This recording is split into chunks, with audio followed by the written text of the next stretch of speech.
বিশ্বের নবী কুল কায়নাতের নবী জনাবে মুহাম্মদ রাসূলুল্লাহ সাল্লাল্লাহু তাআলা আলাইহি ওয়াসাল্লাম একদিন হযরতে খাদিজা রাদিয়াল্লাহু তাআলা আনহার বাড়ি থেকে বেরিয়ে টুক টুক করে রওনা হয়ে গেল। যার নাম হলো হযরতে রাবিয়া বসরি। ওই রাবিয়ার বাড়ির দিকে রওনা হয়ে গেলেন। আর দয়ার নবী মুস্তাফা হযরতে রাবিয়া বসরির বাড়িতে যেমনি পৌঁছে গেলেন, দেখছেন তো বাড়ির ভিতরে গিয়ে হযরতে রাবিয়া বসরি আখার মধ্যে চুলাতে এমন কিছুই রান্না করতেছিলেন। দয়ার নবী মুস্তাফা বাড়ির ভিতরে যাওয়ার পরে হযরতে রাবিয়ার দিকে তাকিয়ে দেখছেন এবং যেই ঘরে রাবিয়া বসরি নামাজ পড়তেন ওই মেয়ে মানুষ রাবিয়া যে জায়গায় নামাজ পড়তেন দাঁড়িয়ে দাঁড়িয়ে ওই জায়গাটা একটু গর্ত হয়ে গেছে। তাই বিশ্বের নবী আমার দেখার পরে ওই জায়গাটা দেখে নবী মুচকি মুচকি হাসতে লাগলেন। এমন সমাদে রাবিয়া বসরির দয়ার নবী মুস্তাফার মুখের দিকে চেহারার দিকে নজরটা পড়ে গেল। হযরতে রাবিয়া দেখছেন নবী মুস্তাফার মুখখানা মুস্কুরাহট হয়ে আমার বাড়িতে দাঁড়িয়ে আছে। এমন সমাদে হযরতে জিবরিল আমিন আল্লাহর নবীর কাছে আসার পরে বলেন, ইয়া রাসূলুল্লাহ, ইয়া হাবিবাল্লাহ, নবী গো আপনি কেন মুচকি মুচকি হাসতে আছেন? রাবিয়ার বাড়িতে আসার পরে কারণটাকে দয়ার নবী বললেন, হে জিবরিল দেখো দেখো রাবিয়া যে জায়গাতে দাঁড়িয়ে নামাজে পড়ে ওই জায়গাটা গর্ত হয়ে গেছে, তাই দেখে আমি মুচকি মুচকি হাসি। হযরতে জিবরিল আমিন বললেন, ইয়া রাসূলুল্লাহ, ইয়া হাবিবাল্লাহ, নবী গো রাবিয়া বসরি আজ থেকে শুরু থেকে নিয়ে আজ পর্যন্ত যত আল্লাহর ইবাদত করেছে, আল্লাহর যত নামাজ পড়েছে, একটাও আল্লাহর দরবারে কবুল হয়নি। আহারে বাপজিরা আমার, যদি আপনাদের ইমাম সাহেব কোন মুসল্লিকে বলে দেয় তোমার নামাজ পড়া হয় না, দেখবেন কাল থেকে আর মসজিদে যাবে না। যাবে? বলবে কি মৌলবি তো বলছে আমার নামাজ হয় না, তো যাব কি করতে? আমাদের মনের মধ্যে খটকা লেগে যাবে। জিবরিল যখন নবীকে বললেন, ইয়া রাসূলুল্লাহ, রাবিয়ার নামাজ আল্লাহ একটাও কবুল করেনি, দয়ার নবীর মুখখানা শুকমুখ হয়ে গেল। রাবিয়া বসরি তাকে তাকে দেখছেন, নবী আমার মাথা নত করে নিয়েছেন। রাবিয়া বসরি আখা থেকে চুলহার নিকট থেকে উঠে আসার পরে বলতে আছেন, ইয়া রাসূলুল্লাহ, ইয়া হাবিবাল্লাহ, নবী গো আপনাকে ঢোকার সমাতে দেখলাম মুচকি মুচকি হাসতেছিলেন, আর এখন কেন আপনার মুখখানা শুকমুখ হয়ে গেছে? কারণটা কি একটু বলুন না কেন? নবী আমার চুপ করে আছেন। দ্বিতীয়বার বললেন, ইয়া রাসূলুল্লাহ, একবার আপনি বলুন না কেন? তবু নবী বললেন না। দ্বিতীয়বার যখন জিজ্ঞাসা করা হলো, হযরতে রাবিয়ার দিকে তাকিয়ে বললেন, ওগো রাবিয়া, তুমি যে জায়গাতে নামাজ পড়ো ওই জায়গাটা গর্ত হয়ে গেছে, তাই আমি দেখে মুচকে মুচকে হাসতেছিলাম। ওগো রাবিয়া, তবে জিবরিল বললেন তোমার নামাজ আল্লাহর দরবারে একটাও কবুল হয়নি, তাই আমার মুচকে হাসিটা বন্ধ হয়ে গেল, মুস্কুরাহটটা হারিয়ে গেল। আল্লাহর নবী দয়ার মুস্তাফার দিকে তাকে হযরতে রাবিয়া বসরি বললেন, ইয়া রাসূলুল্লাহ, ইয়া হাবিবাল্লাহ, নবী গো আল্লাহ আমার একটা নামাজ কবুল করো কি না করো? ইয়া রাসূলুল্লাহ, আদেশ দিয়েছে প্রত্যেকটা নর নারীর উপরে ওই নামাজ ফরজ করে দিয়েছে, নামাজ আদায় করার জন্য বলেছে। ওই নামাজ আল্লাহর দরবারে কবুল হোক ইয়া না হোক, তবুও কিন্তু আল্লাহর ইবাদত আমি ছাড়ব না। রাবিয়া বসরি যেমনি এই কথা বলে দিলেন, সঙ্গে সঙ্গে হযরতে জিবরিল আমিন বিশ্বের নবীর দিকে তাকিয়ে বলেন, ইয়া রাসূলুল্লাহ, ইয়া হাবিবাল্লাহ, নবী গো রাবিয়া শুরু থেকে নিয়ে আজ পর্যন্ত আল্লাহর যা কিছু ইবাদত করেছে, যাই নামাজ পড়েছে, আল্লাহর দরবারে সমস্ত সব কিছু কবুল হয়ে গেছে। ওইরকম যদি আমরা সাহসী নিয়ে যদি রাগ না করে নামাজ পড়িতে হবে না, হবে না? কিন্তু আমরা রাগ করে থেকে যাই। এমনও কিন্তু দেখেন কিছু কিছু মুসল্লিরাও আছে, পুরানো মুসল্লি গিলা, আর নতুন নতুন যদি নামাজ কিছু কিছু লোক মুসল্লি যায়, হ্যাঁ তো নামাজ হয় না, ফের তো কি কোথায় বলবে না?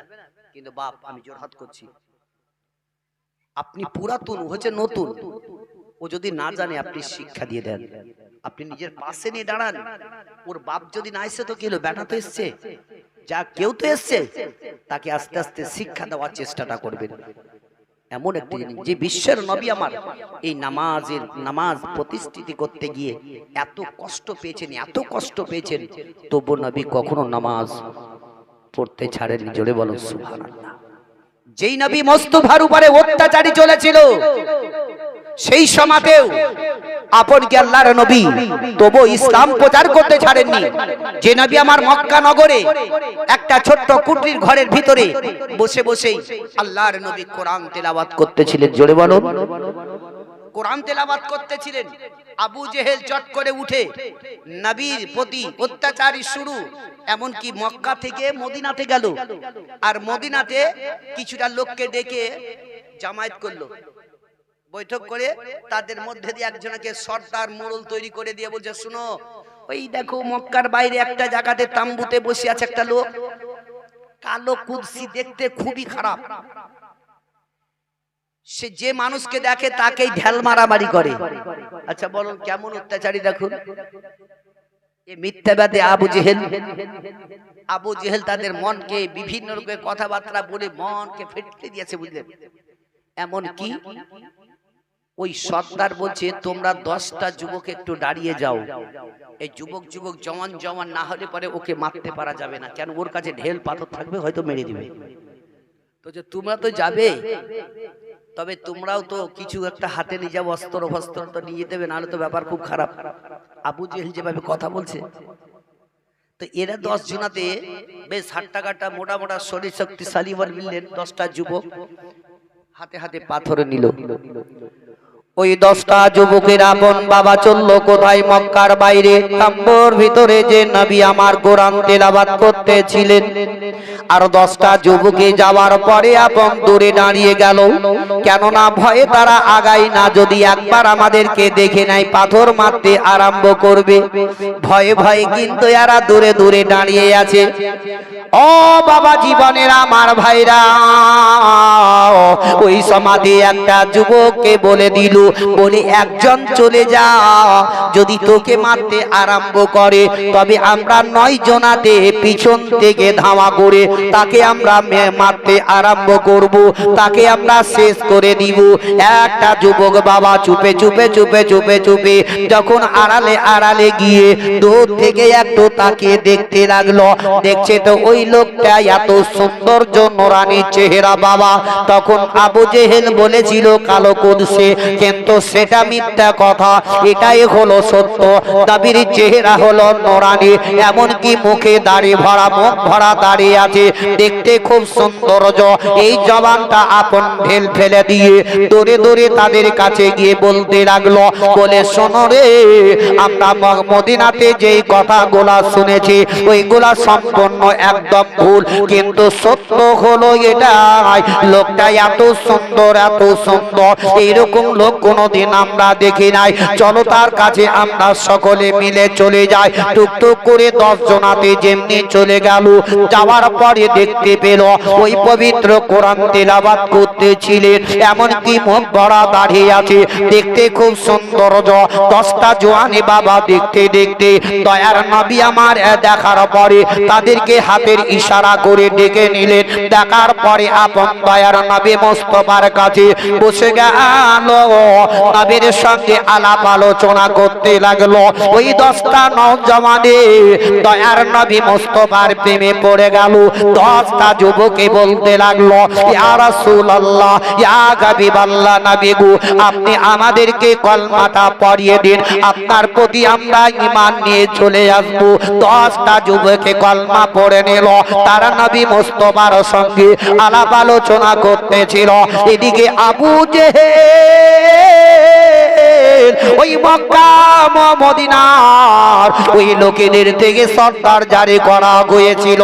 ও আপন বলতে লাগলো কি ব্যাপার, তাদের 10 জনাকে কি মেরে শেষ করে দিল, এখন পর্যন্ত কেন আসে না?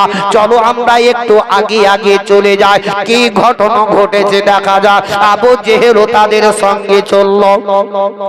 তারা সকলে মিলে ওই তাম্বর নিকটে যেমনি চলে গেছে, দেখছে তো 9-10 জনাতে নবী মুস্তাফার সম্মুখে বসে আলাপ করে।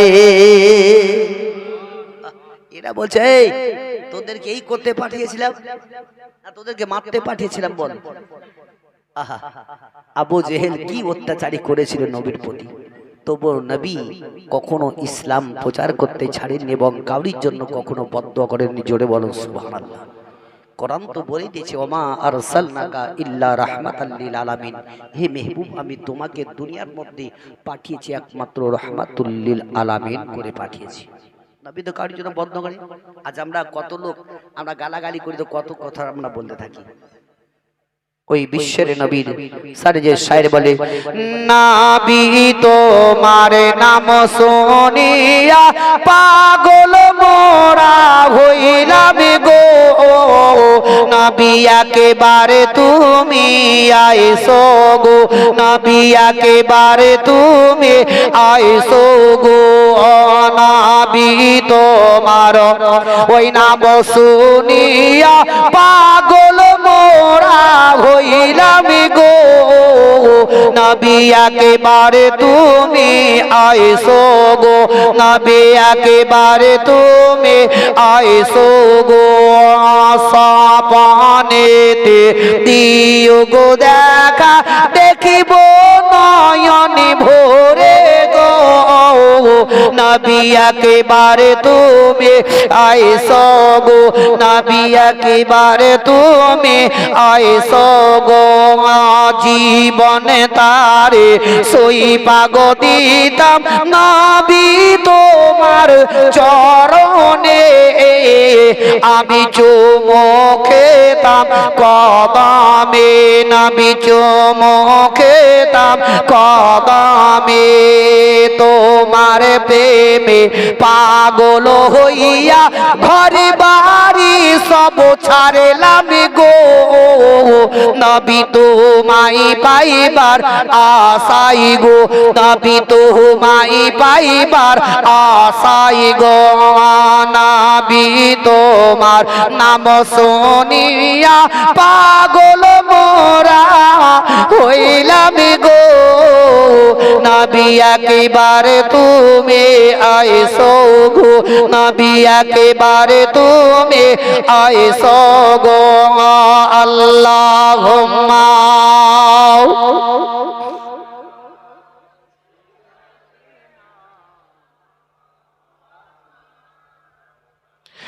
ওয়া আলা আলি সাইয়্যিদিনা মুহাম্মাদ সাল্লাল্লাহু আলাইহি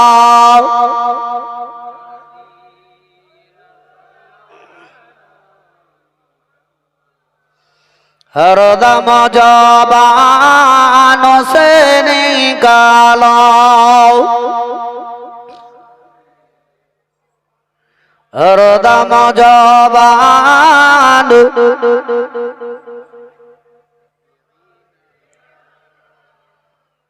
সাল্লাল্লাহু তাআলা আলাইহি ওয়াসাল্লাম। ও বাবা জীবনের আমার ভাইরা আমার, বিশ্বের নবী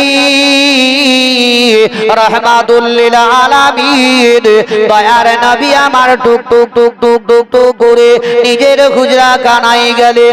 দয়ার নবী মুস্তাফা আমার হুজরা খানায় আছেন, এমন কি দয়ার নবীর শরীরটা অসুস্থ হয়ে গেল। দয়ার নবী মুস্তাফার শরীরে এমন একটু অসুস্থ হয়ে চুপচাপ দয়ার নবী আমার নিজের হুজরা খানায় শুয়ে আছেন। এমন সমাতে মা আয়েশা সিদ্দিকা রাদিয়াল্লাহু তাআলা আনহা বিশ্বের নবীর কাছে চলে গেলেন। দয়ার নবী মুস্তাফার দিকে তাকিয়ে তাকিয়ে মা আয়েশা সিদ্দিকা তাকান, আর দুই চোখের পানি ঝরঝর করে ঝরে যায়। দয়ার নবী বললেন, ওগো আমার হুমায়রা, ওগো আমার আয়েশা সিদ্দিকা, কেন তুমি এইভাবে কান্না করো? তোমার দুই চোখ দিয়ে কেন পানি পড়ে যায়? তবে একটু তুমি চোখের পানিটা বন্ধ করো। বিশ্বের নবীর দিকে তাকিয়ে তাকিয়ে দেখতেছিলেন। এমন সমাদে দয়ার নবী আমার বললেন, ওগো আমার হুমায়রা, একবার তুমি ওই মসজিদে নববীর ওই পর্দাখানা একবার হটিয়ে দাও। যেমনি পর্দাটা ঘটিয়ে দিলেন, তেমনি ধরটা হটিয়ে দেওয়া সঙ্গে সঙ্গে নবী মুস্তাফা আমার মসজিদে নববীর দিকে তাকিয়ে দেখলেন। দেখা মাত্রই কাঁদতে আরম্ভ করে দিলেন। হযরতে আয়েশা সিদ্দিকা রাদিয়াল্লাহু তাআলা আনহা বলেন, ইয়া রাসূলুল্লাহ, ইয়া হাবিবাল্লাহ, নবী গো, আপনি কেন এইভাবে কান্না করতে আছেন?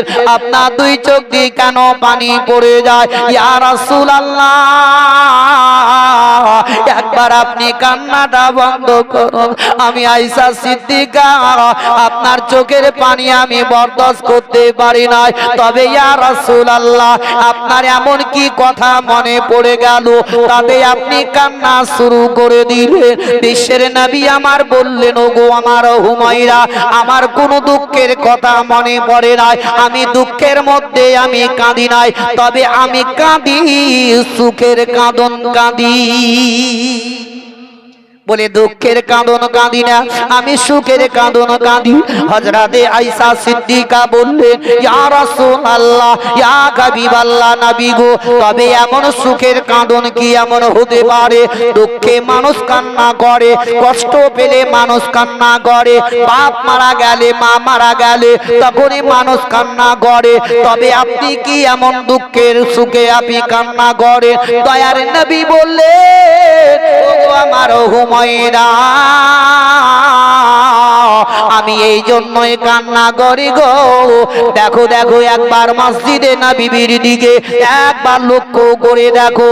দেখো দেখো, আমার সাহাবীরা, আমার উম্মতেরা ওই মসজিদে নববীতে নামাজ পড়তেছে। এই নামাজকে প্রতিষ্ঠিত করতে গিয়ে আমি উহুদের ময়দানে, উহুদের যুদ্ধের ময়দানে আমি লড়াই করেছি, বদরের যুদ্ধের ময়দানে লড়াই করেছি, মক্কার লোকেরা অত্যাচার করেছে। এই নামাজকে প্রতিষ্ঠিত করতে গিয়ে ওগো আমার হুমায়রা, তবে আমার ওই কথাটা আমার মনে পড়ে গেল, যেদিনকে আমি পৃথিবী দুনিয়া ছেড়ে চলে যাব, তবে আমার উম্মত উম্মতিরা কিয়ামত পর্যন্ত এই নামাজ তারা এইভাবেই পড়তে থাকবে।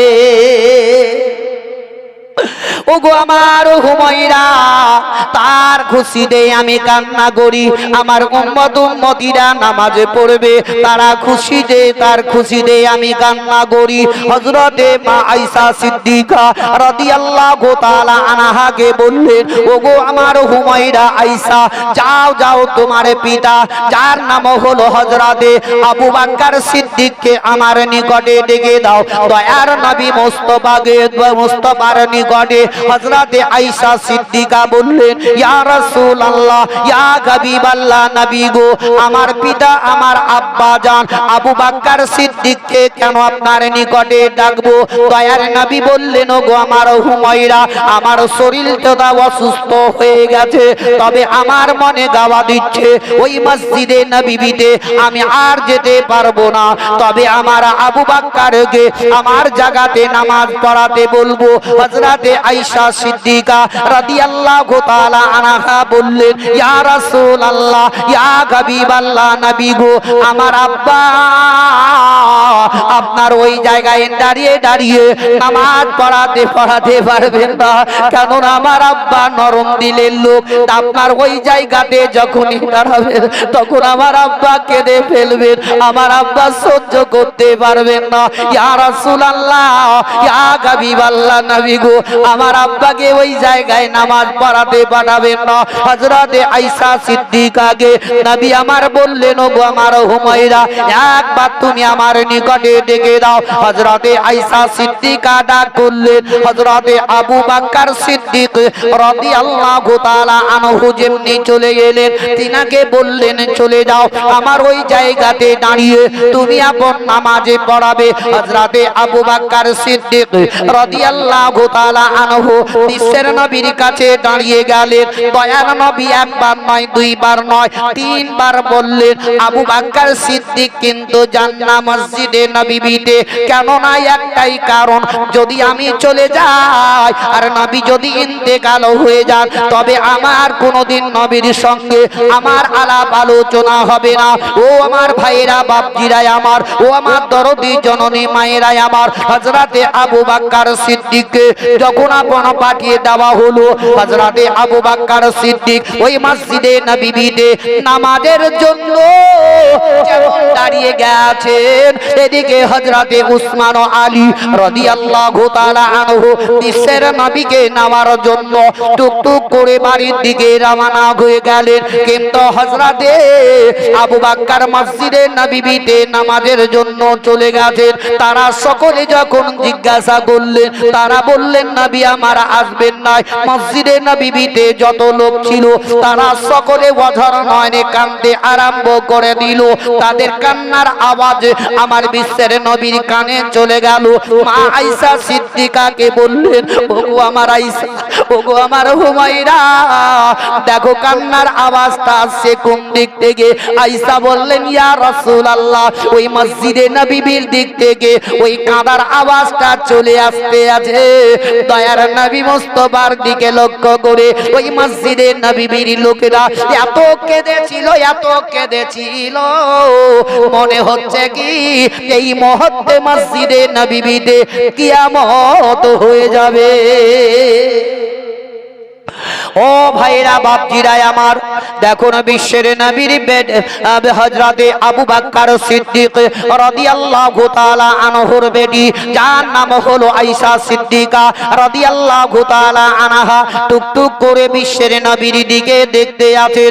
এদিকে দয়ার নবী মুস্তাফা যে আবু বকরকে পাঠালেন, এদিকে হযরতে উসমান আলী নবীর কাছে আসার পরে বললেন, ইয়া রাসূলুল্লাহ, ইয়া হাবিবাল্লাহ, নবী গো, আপনি যতক্ষণ পর্যন্ত ওই মসজিদে নববীতে না যাবেন তারা কেউ আপন নামাজ পড়বে না।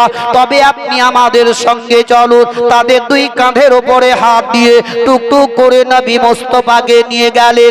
বারান্দাতে রেখে দেওয়ার পরে কেউ বলে আলহামদুলিল্লাহ, কেউ বলে সুবহানাল্লাহ, এমন কি কথা বলতে বলতে হযরতে আবু বকর সিদ্দিক রাদিয়াল্লাহু তাআলা আনহু ওই জায়গা থেকে উঠে গিয়ে দয়ার নবী মুস্তাফা আমার মসজিদে নববীতে বসে বসে নামাজ পড়িয়ে দিলেন।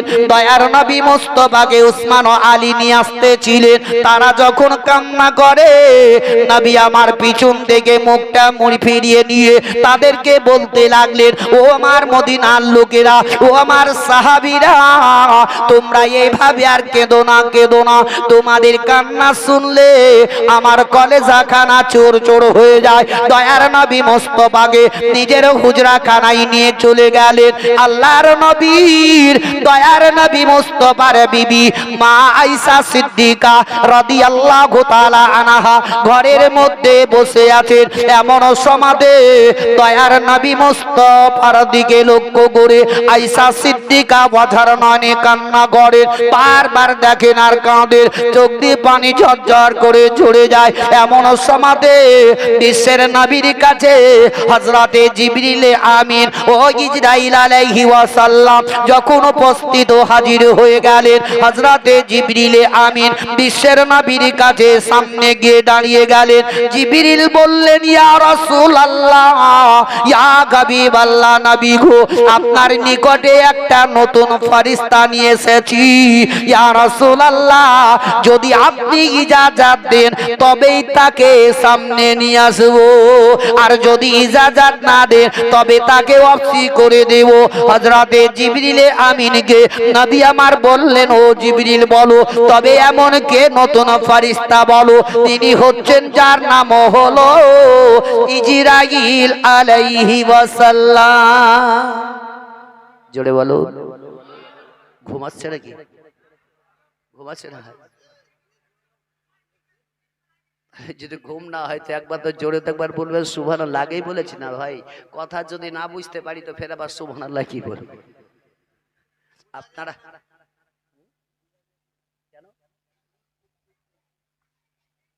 তবে আপনারা বুঝতে পারেন না। যাই হোক, আপনার এই যে সুবহানাল্লাহ বলতে আমাদের খুব ভারী ওজনদার লাগে, কিন্তু সুবহানাল্লাহ আল্লাহরই তো নাম। হ্যাঁ, তাহলে যদি আমরা আল্লাহর নাম নিতেও আমাদের কেন ভয় হবে? দিলটাকে একটু সুকুন ঠান্ডা করো, ঠিক আছে? একটু সুবহানাল্লাহ বলার চেষ্টা করো। আমরা ভাত খাইতে যদি বসে, এই যে খিচুড়ি খাইতে বসবো তো একটু পরেই তো বিসমিল্লাহটাও শুরু হবে না রে ভাই। হবে কি? পাতা দেওয়া মাত্রই খালি বলে কত দূরে আসছে দেখ, দেওয়া মাত্রই সারাসার মারতে শুরু করে দিল। কিন্তু যে আমরা শুরু করব বিসমিল্লাহির রহমানির রহিম বলে, তবু কিন্তু আমরা এটা শিখতাছি। আজ আমরা যদি সেই আদর্শের দিকে আমরা লক্ষ্য করে চলি, তাদের ব্যবহার, তাদের সুন্নত। আচ্ছা বলুন তো, আজকে তো আপনাদের প্রাপ্ত জুম্মা মসজিদের ইমাম সাহেব প্রত্যেক জুম্মাতে বক্তব্য রাখেন, রাখেন না? রাখেন না? আমরা শুনি এই মসজিদ থেকে ওই মসলা মসাইল গুলা শুনে এসে নিজ নিজ বাড়িতে এসে আমরা ছেলে মেয়েদেরকে শিক্ষা দিই। আমরা তো নিজে শিখতে পারি না, তো কি ছেলে মেয়েদেরকে শিক্ষা দিব? কিন্তু আমাদের কর্তব্য, বক্তব্য শুনে আসার পরে বাড়িতে এসে আপনাকে হেদায়েত দিয়ে শিক্ষা দেওয়াটা কর্তব্য, তাই না? কিন্তু এগুলো তো আমরা কখনো বুঝাই না। আর বুঝাবেন বা কি? এখনকার যা যুগ জামানা বুঝলেন, এখন উল্টাই আপনাকে তার আপনার বেটা বেটিতে উল্টা জবাব দিচ্ছে না, তাই না? আর কথা চলছে না বাপ মার? কষ্ট করে বাপেরা ছেলে মেয়েদেরকে বড় করে দিয়েছে, বুঝলেন? যেমনি একটু যুবতী হয়ে যাচ্ছে তার আলাদা চলছে। তবে আপনি দেখুন, এখনো সতর্ক করে দিবেন, নিজে নিজে একটু পরিবর্তন যদি হন তাহলে বাড়ির পরিবারকেও পরিবর্তন করানো যাবে, যাবে না? আর আমি যদি নিজে যদি পরিবর্তন না হয় তো আমার ছেলে মেয়েদেরকে পরিবর্তন করা যাবে না। আগে নিজেকে শুধরিতে হবে। যেমন কি দেখুন, নবীর প্রত্যেকটা সুন্নতকে হযরতে আবু বকর সিদ্দিক বাছাই করে করে আদায় করতেন। জোরে বলুন সুবহানাল্লাহ। আমরা তো শুনছি, শুনেও তো আমরা পালন করি না। জেনে শুনে তো আমরা হারাম খাচ্ছি না, খাই না? যেমন কাউরি কে বলে কে কাউরির কোনো জিনিস না বলা করে যদি খাওয়া হয় সেটা কি হয়? হারাম হয় না হালাল হয়? কি হয়? হারাম। তো কতদিন দোকানে গিয়ে যে টুক করে একটা তুলে খুট করে খেয়ে নিয়েছেন, কি হলো? হালাল খেলেন না হারাম খেলেন? কত জিনিস দেখে না ভাই, কি এটা কেমন, এটা কেমন, দেখে একটা খাই দেখে বলে না, এটা হারাম হবে না হালাল হবে? তার মতো হারাম তো নিজে নিজে আমরা জেনে শুনে তো খাচ্ছি। জিনিসটাকে কেনার পরে খান তবেই তো হালালি হবে। ও তো পেটের দায় এসছে আপনার কাছে বিক্রি করতে। কিন্তু কিছু কিছু মানুষের বিবেক নাই, এই বিবেক গুলোকে আমরা হারিয়ে দিই। আমরা জেনে শুনে তো হারাম কাজ করছি। হযরতে আবু বকর সিদ্দিক যে নবীর কাছে উঠতে বসতে চলতে ফিরতে সর্বদাই, বদরের যুদ্ধের ময়দানে আবু বকর, উহুদের যুদ্ধের ময়দানে আবু বকর, মক্কা থেকে মদিনা যেখানে গেছেন সেখানে আবু বকর। সেই আবু বকর সিদ্দিক নবীর সুন্নত পালন করার জন্য যাচ্ছেন কোথায়? তিনার বেটি মা আয়েশা সিদ্দিকা রাদিয়াল্লাহু তাআলা আনহার কাছে। জোরে বলুন। বেছে বেছে নেবেন। হযরতে মা আয়েশা সিদ্দিকা রাদিয়াল্লাহু তাআলা আনহা বাড়িতে আছেন, এমন সময়তে আবু বকর সিদ্দিক আওয়াজ দিলেন। আওয়াজ দেওয়া মাত্র যে কে? বলছে বেটি আয়েশা, আমি তোমার আব্বা আবু বকর আছি, দরজাটা খোলো। আয়েশা সিদ্দিকা দরজা খুললেন তো দেখছেন তো তিনার আব্বা আবু বকর সিদ্দিক দাঁড়িয়ে আছেন। ওই সমাবে হযরতে আবু বকর সিদ্দিক রাদিয়াল্লাহু তাআলা আনহু তিনার বেটি মা আয়েশা সিদ্দিকা রাদিয়াল্লাহু তাআলা আনহাকে জিজ্ঞাসা করলেন, ওগো আমার আয়েশা, ও বেটি আয়েশা, একটি কথা জিজ্ঞাসা করব। বলে এমন কি জিজ্ঞাসা করবেন গো আব্বা, বলো না কেন? বলে বেটি গো, তুমি হচ্ছ নবী মুস্তাফার বিবি, নবী কোথায় যান সেটাও তুমি জানো, নবী এমন কোন কাজ করেন সেটাও তুমি জানো, নবী মুস্তাফা কোন ইবাদত জিকির করেন সেটাও তুমি জানো। তবে যদি জানো ও আয়েশা, একবার আমার বলো, তবে যে কাজগুলা করেন তার মধ্য থেকে যদি আমার কোনো একটা ছুটে গেছে, তবে আয়েশা আমার বলে দাও, আমি সেটা নবী মুস্তাফার সুন্নত পালন করব। ঠিক আছে? আল্লাহু আকবার, আল্লাহু আকবার, ইয়া রাসূলুল্লাহ, ইয়া রাসূলুল্লাহ, জিন্দাবাদ, জিন্দাবাদ, জিন্দাবাদ, আল্লাহু আকবার। তবে দেখুন, হযরতে আবু বকর সিদ্দিক নবী মুস্তাফার সুন্নাত পালন করার জন্য নবী মুস্তাফার বিবি আর আবু বকর সিদ্দিকের বেটি আয়েশা সিদ্দিকাকে জিজ্ঞাসা করলেন, তো আয়েশা কাঁদতে আরম্ভ করলেন। জোরে বলো সুবহানাল্লাহ। কাঁদছেন, চোখ দিয়ে পানি ঝরঝর করে ঝরে যাচ্ছে। হযরতে আবু বকর সিদ্দিক বলছেন, ও বেটি, তোমাকে এই কথাটা জিজ্ঞাসা করাতে তুমি কাঁদছো কেন? মা আয়েশা সিদ্দিকা রাদিয়াল্লাহু তাআলা আনহার দুই চোখের পানি ঝরঝর ঝরঝর করে ঝরে যায়। আবু বকর বলছেন, ও বেটি আয়েশা, এভাবে আর কেঁদো না, আমি তোমার আব্বা, আমি সহ্য করতে পারি না রে বেটি, একবার চোখের পানিটা বন্ধ করো।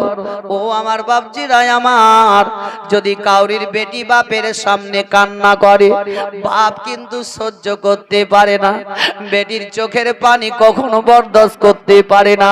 বেটি, এমন তোমার কি হয়েছে বলো রে বেটি, আমি তোমার বাপ, যদি পারি তোমার রক্ষাটা করব। এখন আয়েশা সিদ্দিকাকে বিয়েতে আবু বকর বললেন, ও গো বেটি, ও আয়েশা সিদ্দিকা, তবে এইভাবে আর কেঁদো না, কেঁদো না, আমি তোমার আব্বা, এমন কি হয়েছে বলো, এমন কথা কি তোমার মনের মধ্যে আঘাত লাগলো তাতে তুমি এইভাবে কান্না করো? হযরতে আয়েশা সিদ্দিকা বললেন, ও গো আব্বা জান, আমার দয়ার নবী মুস্তাফা রাহমাতুল লিল আলামিন এমন একটি কাজ করেন, ওই কাজটা আজ পর্যন্ত কোন সাহাবীরা কেউ জানে না। যে আবু বকর নবীর কাছে উঠতে বসতে চলতে ফিরতে সেও বলছে জানে না। আর দেখুন, আপনাদের ইমাম সাহেবের কাছে কেউ না কেউ একজন উঠবস করে না, করে না, করে। কিন্তু দেখবেন ওই লোকটাই, যে লোকটা ইমামের কাছে বেশি উঠবস করে, ইমামের সব হালচাল কিন্তু জেনে নেয়, জানে না? আর যেমনি জেনে নিল, ইমামের পিছনে সে আপন লেগে গেল, লাগে না পাছে? ওই লোকেই খারাপই করবে যে যার কাছে নিকটবর্তী। দেখবেন কোন মানুষকে যদি মারতে হয় তো দূরের লোকে মারে না, একমাত্র কাছের বন্ধুরাই মারে। তো ওই ইমামকেই মারবে তো ওরাই। আবার কিছু মুয়াজ্জিন আছে বুঝলেন, ইমামের সাথে খুব ঘনিষ্ঠ হয়, কিছু শিক্ষা দীক্ষা নিয়ে নিল, এবার মুয়াজ্জিনের ভাও বেড়ে গেল, ইমামের পিছনে লেগে গেল। খবরদার ভাই বাপ, ওরকম করবেন না।